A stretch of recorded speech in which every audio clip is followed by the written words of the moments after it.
గుల్ల రవీందర్ శోభరాణులకు సంబంధించిన ఇల్లు నిర్మాణం చేసుకుంటాను. ఆయన కూడా ఈ మట్టి తీసేటప్పుడు ఇట్లా కాల్చాలని చేసుకొని అకారణము లెంతులు తీస్తే మంచి పోషణ అయితే ఉంటుంది. ఈ తులితలనే మనం ఫస్ట్ చేసుకోవాలి. మట్టి అంతా తీసేసి కట్టుకుంటే ఎక్సలెంట్ ఉంటుంటుంది. ఎక్కడైతే నాగరికరణం కూడా అట్నే చేసినా ప్రతి ఒక్క ఇళ్ళల్లో కూడా మేము మాకు తెలిసిన కాడైతే ఇదే చేస్తాను. కారణంతో నెంబర్ 1 పొజిషన్ పోతాడు. వాస్తు సంబంధించింది మనం చేయడం జరుగుతుంది.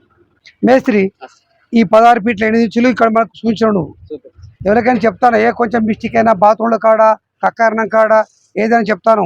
ఇదేంతా మేస్త్రి కూడా బుర్ర సంతోష్ సెల్ నెంబర్ కూడా ఉన్నది. ఈయన కూడా మంచి పనివాడు. ఎందుకంటే ఇక్కడ కట్టిన తర్వాత ఈయన తెలివేందో కట్టేది డిజైన్ ఏందో తెలిసిపోతుంది. అప్పుడు మీరు పిలిపించుకోవచ్చు. ఎందుకంటే తప్పనిసరిగా మేస్త్రి ఎవరైనా కూడా గిట్లా కట్టిండు, ఇది నెంబర్ 1 వచ్చింది.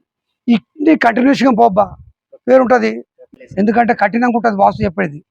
ప్రకృతి ఎంతో అందమైంది, వాస్తు ఎంతో కఠినమైంది, జటిలమైంది కూడా. మీకు దసరా సర్పే గడ్డి పెలుగు మా వీళ్ళతో ఒక్కొక్కటి